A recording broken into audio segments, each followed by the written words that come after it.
Eu quero glorificar a Deus por você, pela sua vida, por estarmos juntos e poder ter o prazer, a alegria, a responsabilidade de ministrar uma palavra no teu coração.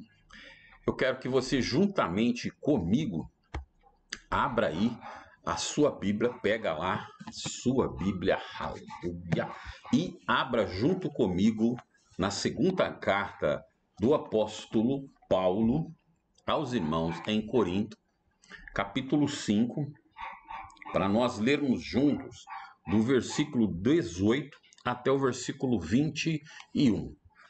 Fica ligadinho aí que lá no finalzinho a gente vai ter uma surpresa aí para você, então você não pode de jeito nenhum sair daí. Segunda carta do apóstolo Paulo aos irmãos ali em Corinto, capítulo de número 5, do versículo 18 até o versículo de número 21. Vamos ler junto então a palavra do Senhor. Ela diz assim: Ora, tudo isso provém de Deus, que nos reconciliou consigo mesmo por meio de Cristo e nos deu o ministério da reconciliação, a saber, que Deus estava em Cristo reconciliando consigo o mundo, não levando em conta os pecados dos seres humanos e nos confiando a palavra da reconciliação. Portanto, somos todos embaixadores em nome de Cristo, como se Deus exortasse por meio de nós, em nome de Cristo, pois pedimos que vocês se reconciliem com Deus. Aquele que não conheceu o pecado, Deus o fez pecado por nós, para que nele fôssemos feitos justiça de Deus. Coisa linda e maravilhosa é esse texto. Mas o que é interessante é que, ao iniciar esse trecho, Paulo fala assim: tudo isso provém de Deus. E é aí que nós queremos entrar um pouquinho, porque eu quero conversar com você nessa noite sobre a seguinte ótica, né? Você tem levado, você tem desenvolvido, né, o seu ministério?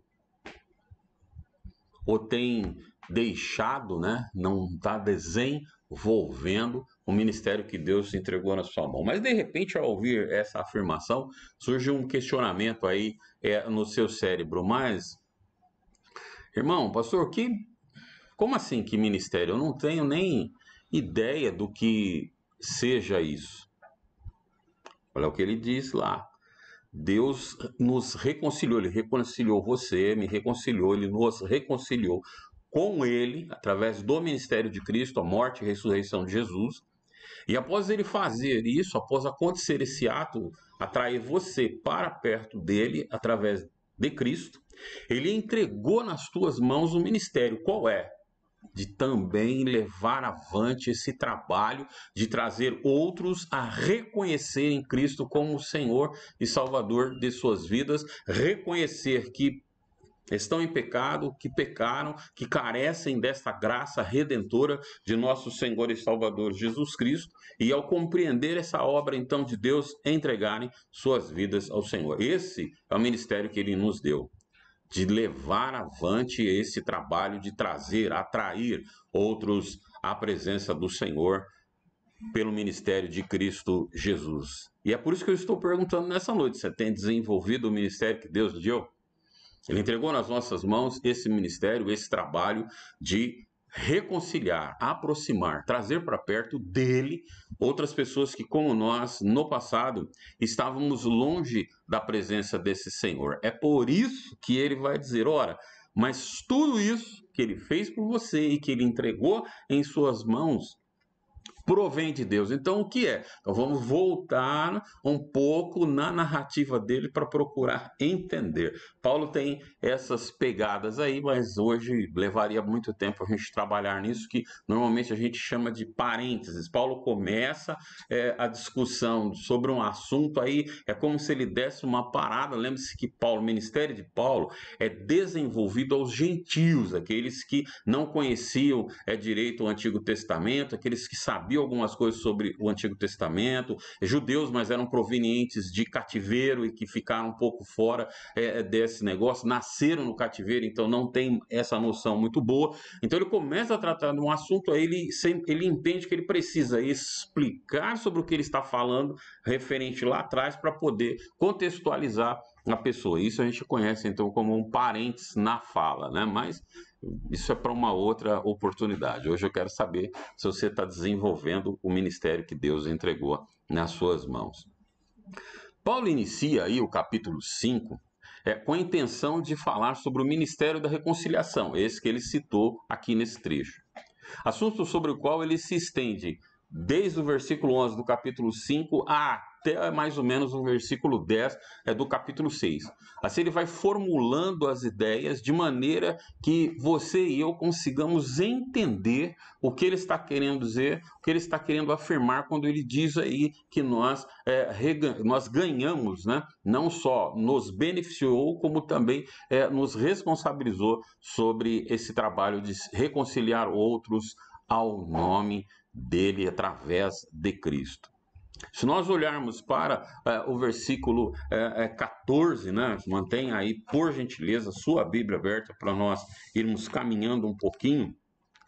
Você vai observar que ele diz assim: pois o amor de Cristo nos domina, outras versões diz nos constrange, porque reconhecemos isto. Um morreu por todos, logo todos morreram. Constranger é impelir. Você vê que a minha versão já diz domina, coordena, controla, nos conduz, impulsiona, joga para frente essa situação. Ele diz que nós somos, então, em algumas versões, constrangidos. Quer dizer que as nossas ações, ele está querendo dizer assim, que as nossas ações elas são controladas.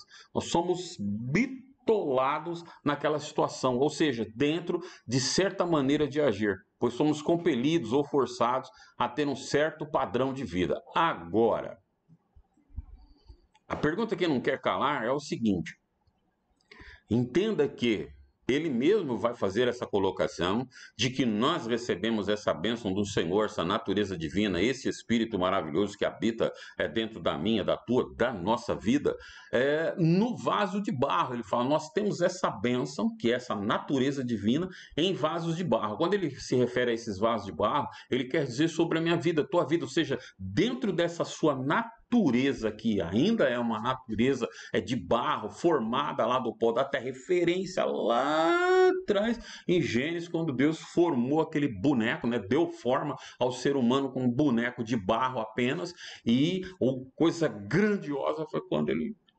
sopra nas narinas desse boneco uma fagulha dele, uma parte dele dentro do ser humano, e aí o ser humano se transforma nessa coisa linda que é o ser vivente, que vive unicamente porque a fagulha de Deus está dentro de você. Olha que, nossa, coisa tremenda, mas é outro estudo, é muita coisa para a gente falar, mas veja bem, enquanto você está aí, eu estou aí, muitas vezes nós não valorizamos, e nós só estamos respirando, enxergando, comendo, falando e tal, nos movendo, como foi dado o testemunho aí de pessoas que passaram por essa dificuldade. Nosso irmão Ramon, Deus abençoe grandemente. Nosso irmão Silvio, Deus abençoe grandemente aí por essa maravilhosa vitória nessa semana. Nós só estamos fazendo isso porque é o fôlego divino que está lá, independente de você dessa religião, você é daquela religião, você professa isso, você professa aquilo, você acredita em Deus, não acredita em Deus, independente disso, a fagulha dele está dentro do ser humano.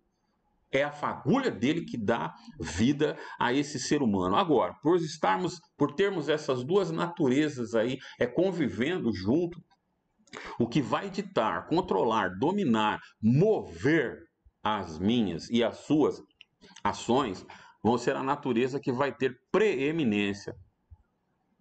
É a natureza que tem preeminência, que vai ditar, controlar, coordenar, dominar.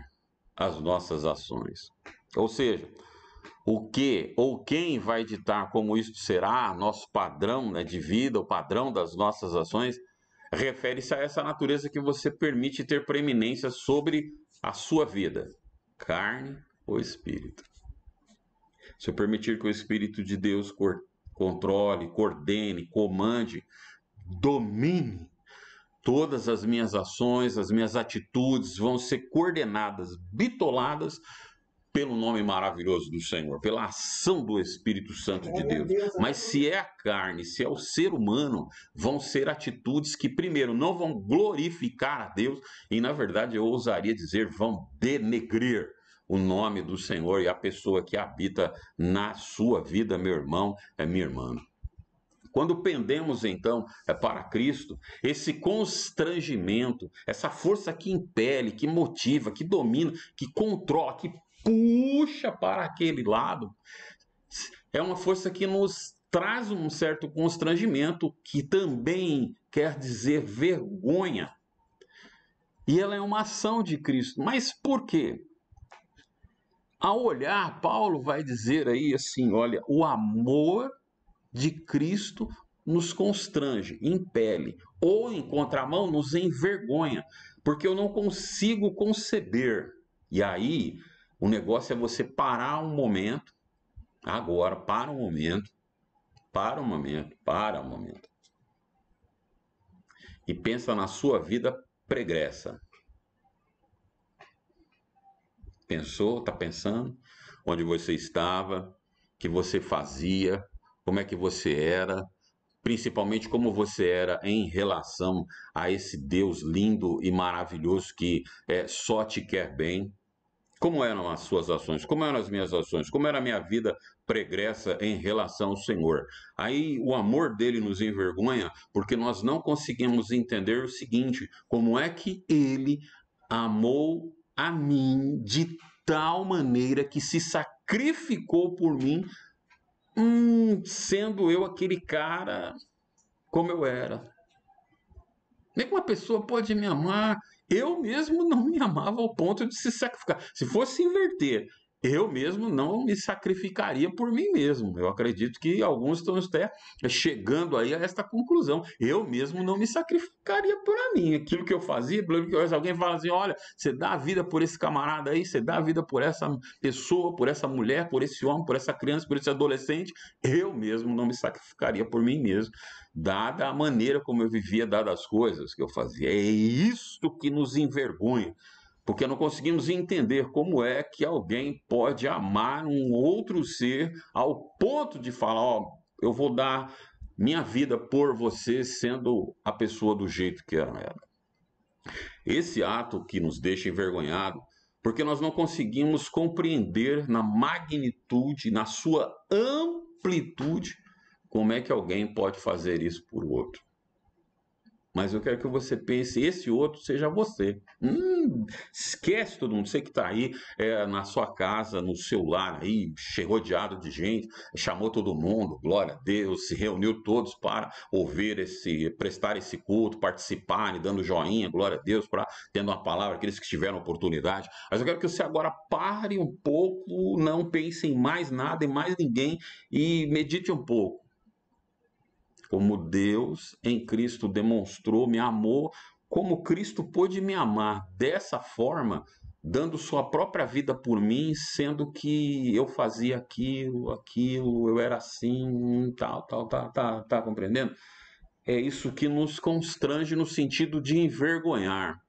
Isso nos deixa envergonhado porque não é possível tal coisa. Ele vai dizer que ele morreu ali na cruz, e se ele morreu, ele falou, sendo que nós morremos com ele, se eu morri ali naquela cruz com ele, o preço exigido, que explica o verso 14, continua clareado no versículo 15, vamos ler o 14 e o 15 de novo, conjuntamente, para ficar um pouco melhor, pois o amor de Cristo nos domina, por quê? Reconhecemos isso, um morreu por todos, logo todos morreram. Você estava representado ali naquela cruz quando ele foi crucificado. E ele morreu por todos, por mim, por você, por toda a humanidade. Até você que de repente passou, tá aí ouvindo, assistindo e não crê nesse Cristo, mesmo assim ele morreu por você.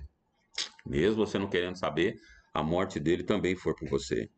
Para que os que vivem, e aí aqui começa a pegada, para que os que vivem não vivam mais para si mesmo, mas para aquele que por eles morreu e ressuscitou. Você estava lá representado. Ah, não tem preço, é de graça. Não, não é de graça, não. Não é de graça. Tem alguma coisa. Você aceitou, você quis, tudo bem.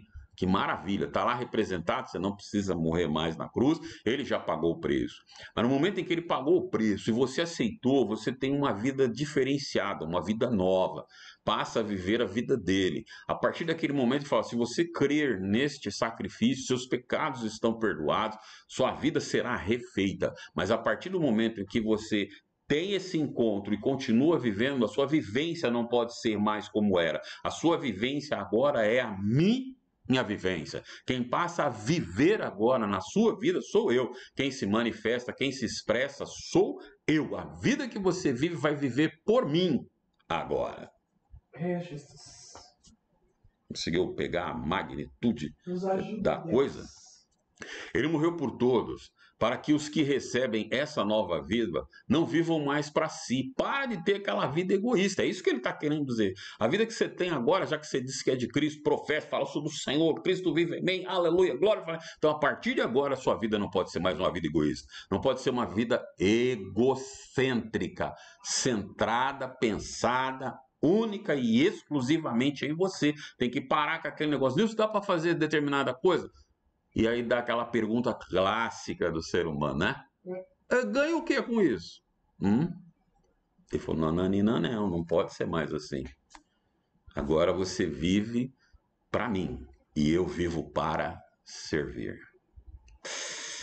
Ficando meio pesado, né? Tá estreitando, mas é a palavra do Senhor. Alguns não gostam de passear pelo livro de pelas cartas de Paulo a Corinto. Realmente é uma cidade bonita, rica, mas difícil, porque nos meandros delas tinha muita podridão. Paulo teve muito trabalho nessa igreja, mas louvamos ao Senhor pelo trabalho que Paulo tem, porque Cristo, em Atos dos Apóstolos, capítulo 18, quando Paulo já quer ir embora, quer largar aquilo lá, abandonar, o Senhor fala: não, espera, fica mais um pouco, porque eu ainda tenho algumas coisas aí nessa cidade. Ele fica por 1 ano e meio pregando o evangelho lá, com muita dificuldade, muita dor de cabeça. Lê Atos dos Apóstolos, capítulo 18, lê a primeira, a segunda carta. Só dizem que, na verdade, essa primeira e segunda carta não seriam exatamente primeira e segunda carta. Paulo acabou escrevendo 4 cartas lá e elas estão às vezes entre pedaços distribuídas ali dentro. Então você vê a dificuldade que ele teve, mas glorificamos hoje ao Senhor por essa dificuldade que o missionário teve, porque ele deixou uma gama de coisa tremenda para nós, seus escritos sobre aquela cidade, os ensinos, o que ele teve que fazer de se desdobrar para fazer, para relembrar, trazem essa grandiosidade de ensino para nós. É verdade que muitas das nossas doutrinas, né, que dizemos que é feita dentro dessas 2 cartas de forma errônea, mas você veja só que coisa linda e maravilhosa fica dos ensinos que ele deixou aí. Cristo morreu por mim, morreu por você, ressuscitou por mim, ressuscitou por você, e quando eu aceito isso, eu sou constrangido a permitir que ele viva através da minha vida. Essa vida nova é para viver, para glorificar e exaltar ele. Não tem mais espaço para a vida egoísta, egocêntrica, aquele que pensa em si mesmo. É o dizer, ele morreu por você, Nilson, para que você, no exercício dessa nova vida, não viva mais para você mesmo, mas para ele apenas. É isso que isso que Paulo propõe. É isso que, primeiro, eu morro para você que você não precise. Mas a condição é que você, aceitando isso, você, a partir desse momento, viva para mim, por mim, através de mim, que por você morri e ressuscitei. Oh, glória! Olha, se eu fosse você, acompanhava a pastora Luísa, eu dava um brado de glória, como pentecostal, jogava a minha mão lá em cima, ei, meu Deus, coisa linda, tremenda, maravilhosa, coisa boa o Jesus fez. A partir daí vai ser e está implementada ou implantada, como você preferir, uma lei na nossa vida. Ah, nós não vivemos mais na lei. Mentira, coisa que enfiaram na sua cabeça. Vivemos por uma lei muito mais forte, que é a chamada lei do amor. Verdade, Jesus. É muito mais forte do que aquela lá que foi cumprida por Cristo Jesus. Essa lei do amor, ela é estabelecida por Deus. Lembra-se lá de João, você está com a Bíblia aí, se quiser corre lá. João capítulo 13, versículo 16, foi o amor de Deus que fez com que ele se movesse ao teu encontro, que se ele se movesse ao meu encontro, que ele viesse buscar-nos, porque a vontade do Senhor lá atrás, lá em Gênesis, era de ter um lugar aprausível para colocar você, para me colocar, para nos colocar ali, para vivermos junto com ele, na viração do dia. Lá estava o Senhor no jardim, indo ter um relacionamento, indo conversar, João, o homem, com a mulher, com aquele casal. Esse era o propósito primordial de Deus. Aí você, eu, nós erramos, pecamos, desviamos, fomos embora para outro caminho. Deus dá um passo em nossa direção e vai lá nos buscar. Você está sofrendo aí. Você está chorando aí, vivendo uma vida difícil, miserável. Estou aqui de novo com a proposta original. Vamos viver juntos, para que você tenha o melhor de mim e possa ter uma vida melhor. É a lei do amor. Olha só que coisa tremenda, né? Foi esse amor que motivou e Deus implanta, então, este amor para nós. O plano executado por Jesus na cruz foi movido por amor deles, do Pai, do Filho, do Espírito Santo, por nós. Eles não precisavam, fizeram isso por nós. É o Pai que institui, que dá ao Filho, porque sabia que nenhum sacerdote conseguia prestar um sacrifício que pudesse acabar com a dificuldade, pagar o preço pelo pecado. A coisa estava muito alta, a fatura muito grande. Ele pega e envia o seu filho vem por amor. Ele diz: olha, vem cá, presta atenção, olha aqui. Ninguém tira a minha vida. Eu voluntariamente a dou, porque eu tenho poder para dar e para retomar. Ele foi lá morrer na cruz, sofrer tudo aquilo lá só por amor. A lei, viu como a lei, essa lei é muito mais dura e muito mais difícil. Jesus querido. Quem cultiva esse amor em nós é o Espírito Santo de Deus, queridão. Dar a outra face, andar a segunda milha, toma a capa, você dá a túnica. Esse é só o Espírito Santo, amar os inimigos. Só a ação do Espírito Santo de Deus que controla, que domina, que puxa para que faça desse lado. A conexão que existe entre essa vida e esse amor é o que demonstra a nossa espiritualidade. Nós temos nos enganado a espiritualidade. Parece um monge lá na igreja. Não, a maneira como carrega a porta-bíblia, a maneira como lê a Bíblia. Não pode pôr nada em cima da Bíblia, a Bíblia tem que ficar aberta lá no móvel em cima, aberta no Salmo 91. Até falei, vai lá dar um pulo no canal, falei essa semana sobre isso. Vou continuar falando sobre o Salmo 91 e essa bibliolatria de deixar a Bíblia aberta lá, achando que tem algumas palavras mágicas lá, que vai vir alguma coisa terrível, né? Essa semana eu ouvi um negócio, mas eu não vou repetir aqui, porque eu já vi que tem alguém ouvindo lá e foi essa pessoa que nos mandou, não vou falar. Mas mandou uma coisa que eu ri a semana inteira. Foi o que você mandou, Maris, eu vi que você está aí. Eu ri a semana inteira com aquilo que você nos mandou lá. Minha filha me falou: pai, escuta isso aí. Mas eu dei risada o tempo inteiro com aquela história do agente. Sabe aquele negócio do agente lá? O pessoal não vai entender, mas você vai entender lá. Aquela história do agente. Toda hora que eu me lembro, eu dou risada. Meu Deus, de onde saiu aquilo lá? Mas enfim. Vem alguma coisa contra nós, alguma coisa do além, e ele olha assim: nossa, a Bíblia está aberta no Salmo 91, eu não posso fazer nada, eu tenho que ir. Sumiu. Não tem essa, mas Respeito a quem acredita, mas não está funcionando, não. Então, larga a mão de fazer isso. Você está errando e induzindo o outro, que vai lá na sua casa, olha, eu vi, tem que fazer assim, deixar nessa posição e tal, está induzindo o outro também a errar. Essa conexão de espiritualidade é essa vida que eu vivo, gerida por esse amor de Deus, impulsionada pelo Espírito. Isso é espiritualidade, é agir segundo aquilo que a palavra de Deus orienta, é agir movido pelo Espírito de Deus, e não formas, não jeitos, não maneiras, ações, não respostas humanas à operação, à atração, ao trabalhar do Espírito de Deus. Tudo isso que nós fazemos ao meu respeito, para aqueles pulos, rodopio, amém, tudo bem, mas isso são reações humanas, isso não demonstra espiritualidade. Espiritualidade é essa conexão que existe em o que Cristo exige de nós e nossa resposta a isso. Isto é espiritualidade. É em toda ação, em todo ato. Você vai assinar um contrato, espiritualidade. Você vai fazer uma compra, espiritualidade. Você vai falar com alguém, espiritualidade. Você vai falar de alguém, espiritualidade. Você vai se locomover em direção a alguém, a algo, espiritualidade. Não é estar restrita a um lugar, a uma situação, mas em todas as situações da vida. Versículo 16, para nós caminharmos um pouco mais. Assim que nós, daqui por diante, a ninguém conhecemos segundo a carne. Presta atenção nisso. E se antes conhecemos Cristo segundo a carne, já agora não conhecemos desse modo. Eita! Paulo está se referindo à maneira como antigamente ele conhecia a esse Jesus.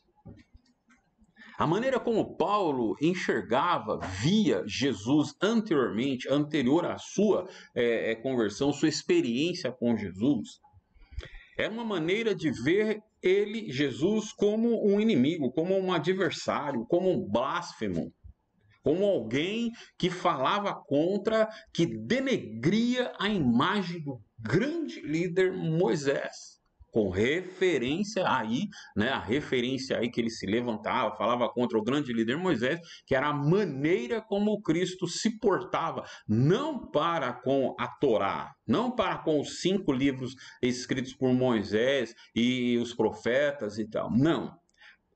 É que Cristo se expressava, se levantava e às vezes condenava as práticas dos intérpretes da palavra e a maneira que eles colocavam.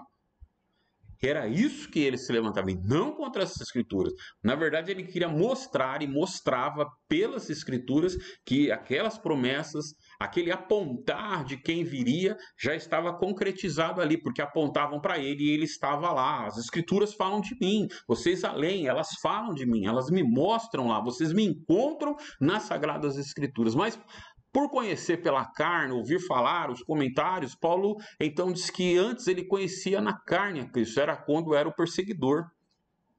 Ele vai iniciar então advertindo que essas pessoas que passaram por esse acontecimento, o qual denominamos novo nascimento, elas não mais julgam as coisas, ou têm até o direito, podem até julgar, mas elas já não julgam, elas julgam agora com uma diferenciação. A maneira como elas devem olhar, observar, a maneira como elas devem, o que elas devem usar para usar como parâmetro, vara de medir, né, como ideal, não deve mais ser as suas vidas.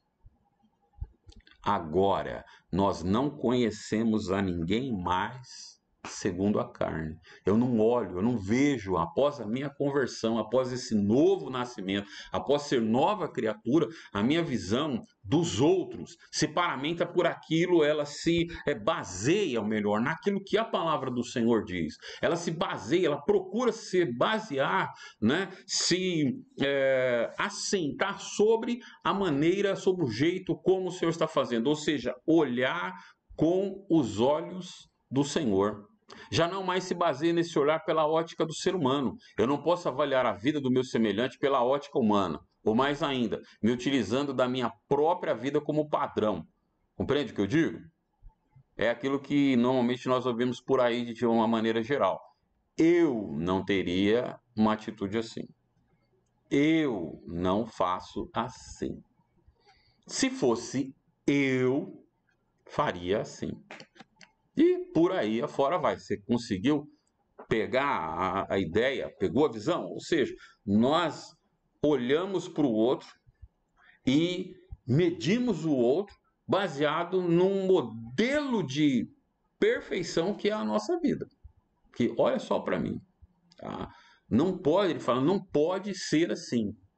Eu também estou, não quer dizer que você, Paulo, está contra, então não pode olhar, não. Você pode sim, você pode chamar para si a responsabilidade, mas tem que ser pela base da palavra de Deus e nunca pelo aquilo que você vive e suas experiências. É isso que ele está querendo dizer. Nós conhecemos agora através de Cristo, a nossa visão agora é através de Cristo, é procurar observar o que o Senhor está fazendo, o que ele está atuando. E não fazermos como às vezes nós assim fazemos e aí cometemos uns erros tremendos. Antes eu conhecia Cristo segundo a carne, é o que ele fala. Essa referência, essa maneira é que ele via, que ele entendia, mas agora que houve uma experiência, é aquilo do chegar mais perto, é aquilo do observar, é aquilo, deixa eu relembrar a mensagem de uns dias atrás, é aquela situação de eu ouvir falar e eu estou reproduzindo, estou vendendo como eu comprei. Não, vai lá e vai buscar ter a sua própria experiência. Fala, a partir do momento que eu fui lá, que eu tive uma experiência com ele, que eu o conheci melhor, a minha forma de ver mudou. Para ele, Jesus era alguém, como eu disse, herético, alguém que blasfema contra o nome desse grande líder que era Moisés. Cristo era visto por Paulo, é o que ele está dizendo, pelo parâmetro humano. Eu fazia isso através do meu conhecimento da lei, do meu conhecimento da Torá, né? Que é a mesma coisa, no meu conhecimento vinda do Sinédrio. Era baseado nesse conhecimento que eu fazia a minha exegese, o meu entendimento, a minha análise, e então eu tinha uma ideia de quem era esse Jesus. E agora já não faço mais isso, já não o conheço mais. Aquilo que ele falou, ó, tudo quanto eu tinha eu reputei como perda para cada vez mais ganhar, entender, ter intimidade com esse Cristo aí. Para entender, para não estender muito, eu vou tentar colocar para você uma ilustração para que de repente fique um pouco mais claro. Conta uma história que um certo dia, numa pequena cidade do interior, pode até ser Salto ou não, mas uma cidade pequena aí, chegou um homem, foi até o coreto da praça, né? Você conhece coreto? Não sabe o que é coreto? Vai procurar então. E ele disse assim, olha, eu vou estar nessa praça durante 3 dias. E durante esses 3 dias, eu vou falar alguma coisa sobre Deus, sobre Jesus, eu vou demonstrar algumas coisas. E eu desafio qualquer pessoa dessa cidade, homem, mulher, criança, quem quiser, a me contradizer. Por 3 dias, em determinado horário, vou estar aqui, vou falar e está aberto a quem quiser me contradizer. E aquele homem, então, foi no primeiro dia, falou lá, e ele falava contra a fé cristã, né? E, a hora que ele terminou, qualquer pessoa, está aberto, ninguém se manifestou. Ele, então, foi embora, falou, ok, então vamos embora, deixa eu hidratar minha garganta. Vamos embora, amanhã, mesmo horário, estou aqui de novo, e a oportunidade vai estar aberta. Segundo dia. Lá estava ele, uma multidão maior ainda, ouvindo. Ele falou. E quando ele chegou ao final da sua palavra, ele disse, agora então está aberto aí, tem alguém hoje aqui entre nós que gostaria de contradizer os meus pontos de vista, meu argumento, está aberto, gostaria de ouvi-lo, de ouvi-la, né? Fiquem à vontade. Deu um tempo, ninguém apareceu. Ele então falou, tá bom, então entendo que eu tenho razão. Amanhã será o nosso último dia, como eu combinei. Vou estar aqui e falar a mesma coisa. Se da mesma maneira como nesses 2 dias anteriores ninguém me contradiz, ninguém falou nada, eu acreditarei que o meu ponto de vista que foi colocado é o ponto correto e ninguém tem argumento para me demover dessa ideia. Foi embora. No dia seguinte, no mesmo horário, já está uma multidão maior ainda e lá se coloca ele para falar. E quando ele estava lá pelo meio da fala dele, naquele coreto, apareceu um senhorzinho de idade. Esse senhorzinho subiu as escadas, o homem deu uma olhada, o senhorzinho deu um sorriso, chegou lá, pode continuar, o senhor vai falar, não, pode continuar. E que se colocou ali do lado, né, interessado, ouvindo, respeitosamente. E aí esse rapaz falou mais algumas coisas. E em determinado momento ele viu com a visão periférica que o senhorzinho enfiou a mão no bolso, tirou um canivete. Ele ficou meio ressabiado, olhou o senhorzinho, não, pode falar. Fala, mas fica tranquilo, pô, toca aí. E ele olhou e continuou falando. Daqui a pouco olha, vê que o senhorzinho vai com a mão para o outro bolso e tira uma laranja. Ele olhou para o senhor falou, não, fica tranquilo, pode falar, vai falando aí. E enquanto ele falava, o senhorzinho pegou o canivete e foi descascando aquela laranja. E a pessoa olhou, o homem olhou, e o senhorzinho... E ele foi falando, e aí o senhorzinho descascando a laranja. Terminou de descascar, guardou a casca no bolso, cortou a laranja, abriu, ofereceu o o senhor quer? Falou, não. Ah, então pode falar ali. O senhorzinho, tranquilo, chupando a laranja, muito sossegado, né? Aquele jeitão de pessoa do interior, né? Chupa a laranja, né? Assopra no copinho, lá as sementes, guarda lá no bolso e tal, e vai. Aí terminado, o rapaz falou, bom, o senhor vai falar? Ele falou, eu só tenho uma pergunta. Ele falou, mas o senhor não vai falar nada? Ele falou, não, eu só quero fazer uma pergunta. Uma pergunta só, posso? Ele falou, lógico. Falei que qualquer um poderia vir aqui e me demover, falar. Se o seu argumento está baseado numa pergunta só, pode fazê-la. Aquele senhorzinho virou para esse homem e fez a seguinte pergunta: que gosto tem a laranja? Aí ele falou, não entendi muito bem. Reformula. Tá bom. E o senhorzinho reformulou a pergunta dizendo assim, eu gostaria que você me dissesse qual é o gosto da laranja que eu acabei de chupar. Ele falou, mas não tem cabimento um negócio desse. Ninguém vai poder dizer que gosto tem a laranja que o senhor chupou. Ele falou, assim é Jesus. Você nunca vai poder falar nada com base se você não experimentá-lo. Quem não experimenta não sabe quem é Jesus. Pegou a visão? Nós ficamos às vezes à margem, ouvindo os outros falar. Eu sou grato a Deus porque você está aí, você está me ouvindo, mas você tem as sagradas escrituras. Você tem a oportunidade, pois o Espírito dele está com você, está vivendo na tua vida, e através desse Espírito o Senhor quer falar contigo. Então, arrume tempo, separe tempo, dê tempo para ele e você.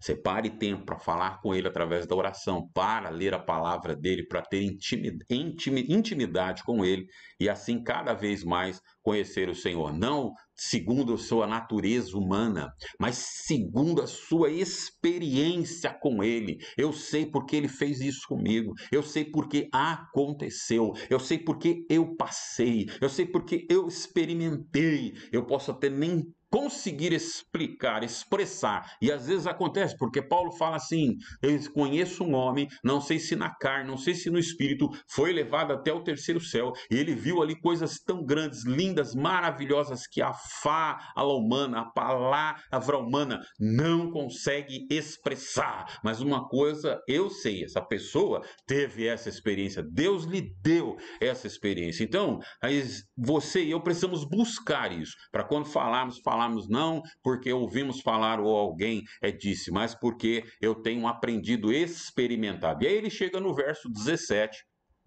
que vai anteceder o bloco que nós lemos lá no início, onde ele diz assim, logo todo aquele que está em Cristo se tornou nova criação. Logo, todo aquele que está em Cristo se tornou nova criação.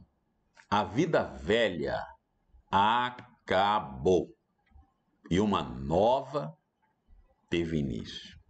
É interessante. Para depois ler, não dá para a gente ficar levando aqui muito tempo. Nós já estamos há 1h30 aqui junto com você, então nós precisamos ir para o final. Mas olha só, ele diz que todas as pessoas que estão em Cristo, todos que estão em Cristo, eles se tornaram uma nova criatura. A vida velha acabou, começou uma nova. Perceba que começou uma nova. É uma nova criatura. Não é alguém refeito. Não é alguém modificado. É alguém que foi totalmente feito novamente. A colocação de Paulo no início desse verso é assim: logo. Esse logo mostra que até aqui ele vinha formulando o pensamento. Lembra que aquilo que eu falei lá no início? Ora, tudo isso provém de Deus. Quando ele fala no versículo 18. Tudo isso o quê? Tudo isso que eu mostrei aqui para você rapidamente, que era o que ele vinha argumentando lá atrás. Esse logo, então, mostra que tudo aquilo que ele vinha formulando, ele vinha formulando o pensamento para, a partir desse ponto, do verso 17, né, expressar abertamente o que ele tinha para dizer. Que ele apenas estava fundamentando, que é o ministério que Deus entregou nas nossas mãos, que é o ministério de reconciliar, trazer, atrair outros para a presença do Senhor. Seria como dizer, então depois de tudo isso, ou tendo dito tudo isso, quero dizer o seguinte: se você está em Cristo, é nova criatura. As coisas velhas já foram, eis que coisas novas se fizeram. Observe a afirmação mística, em Cristo, nessa união mística é com o Senhor. É uma união feita ao nível da alma do cristão. Existe uma comunhão entre os nossos seres, você, eu e Cristo Jesus. Há uma união entre nós. Nós vivemos unidos uns com os outros. Quem está em Cristo é o que ele está dizendo, que vem do verbo ser aí, como você bem conhece. E vamos embora, vamos ficar parados aqui.